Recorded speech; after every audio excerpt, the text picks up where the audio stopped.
गाजियाबाद में मुख्य विकास अधिकारी के रूप में तैनात यूपी कैडर के 2020 बैच आईएएस अधिकारी अभिनव गोपाल ने 24 अगस्त को एस्टोनिया में आयोजित हुए इंटरनेशनल आयरमैन प्रतियोगिता में मेडल जीतकर अपने देश और प्रदेश का नाम रोशन किया है।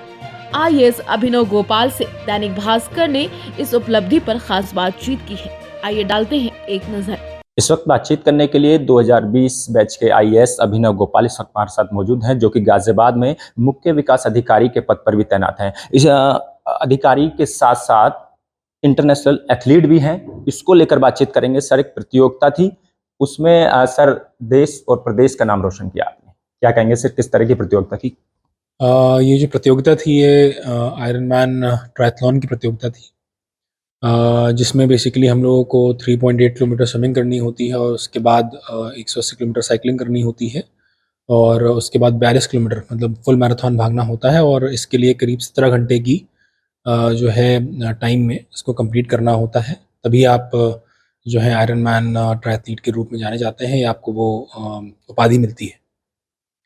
तो इसको मैंने टैलिन एस्टोनिया देश है आपका यूरोप में, उसकी जो कैपिटल है टैलिन सिटी, वहाँ पर इस प्रतियोगिता में भाग लिया और उसको 24 अगस्त को मैंने सफलता के साथ पूरा किया।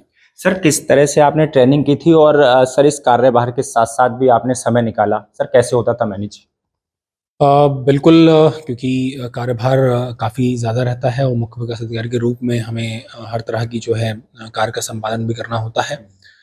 लेकिन देखिए, मेरा ये मानना है कि अगर हम ज़िंदगी में बहुत अच्छे से प्लान करके, शेड्यूल करके अगर अपना दिन को करें तो हमारी एफिशिएंसी और बढ़ती है। अगर हम खेल को या खेल के अलावा जो भी आप म्यूज़िक कह लें, कुछ भी कह लें, उसको उसमें जोड़ते हैं। जैसे मेरी ज़िंदगी में खेल का एक इम्पोर्टेंस बहुत ज़्यादा रहा है। तो जब आपका ऑफ़िस आवर्स से पहले या उसके बाद इसके लिए मैं समय निकाला करता था। जैसे मान लीजिए मैं सुबह 4 बजे से लेकर 8 बजे तक, मतलब ऑफ़िस आवर्स से पहले, और इवन ऑफ़िस के बाद जिस दिन मान लीजिए मैं किसी कारणवश सुबह नहीं कर पाया हूँ, तो मैं शाम को करीब 7 बजे के बाद, 7 से 10, कभी-कभी रात में 10 भी बजे हैं, तो उस टाइम पे मैं प्रैक्टिस किया करता था।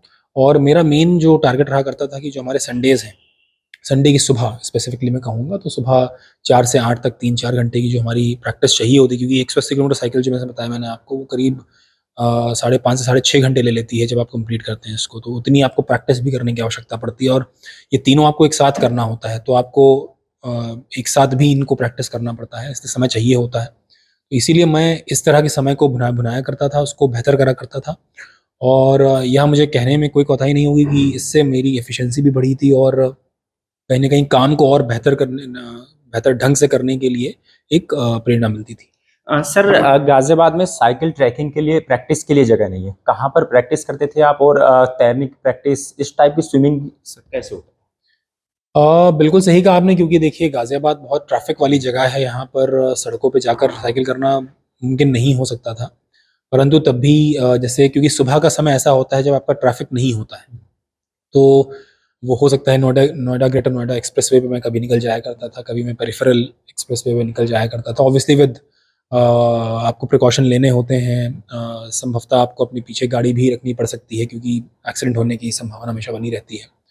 तो यह 2-3 जगह मैंने चिन्हित कर रखी थी, जहाँ पर मैं प्रैक्टिस के लिए जाया करता था, जहाँ पे 100 से 120 किलोमीटर साइक्लिंग जो है प्रैक्टिस करनी होती थी।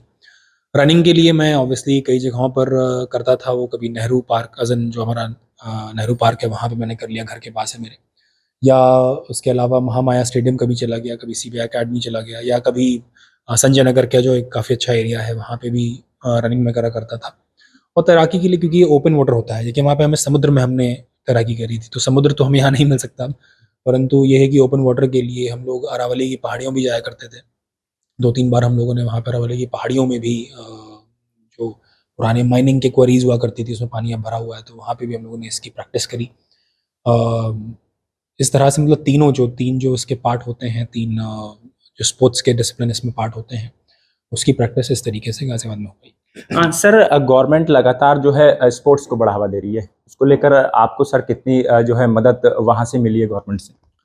एब्सोल्युटली, देखिए जहाँ तक ट्रायथलॉन की बात होती है, ये तो आपका एक व्यक्तिगत इंटरेस्ट है, पैशन है, और सरकार इसमें ऑब्वियसली हेल्प ऐसे उसने करा कि मुझे छुट्टी के लिए बहुत ज़्यादा परेशान नहीं होना पड़ा, मुझे तुरंत इसके लिए छुट्टी भी मिल गई और बल्कि मुझे बहुत प्रोत्साहित किया गया मेरे सीनियर्स के द्वारा और जो भी मतलब ऊपर है हमारे शासन में भी, तो बहुत प्रोत्साहन मिला, उनसे मोटिवेशन मिला और जिस कारण मैं ये इवेंट कर पाया। सर उसकी बात करें तो जो टारगेट होता है उसमें तो सर कितने टाइम में आपने कंप्लीट किया था?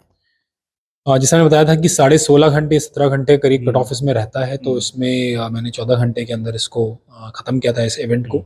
मेरे साथ मेरे एक बैचमेट भी हैं, दीपक करवा, जो हरियाणा कैडर से हैं, उन्होंने भी इस इवेंट को मेरे साथ ख़त्म किया है।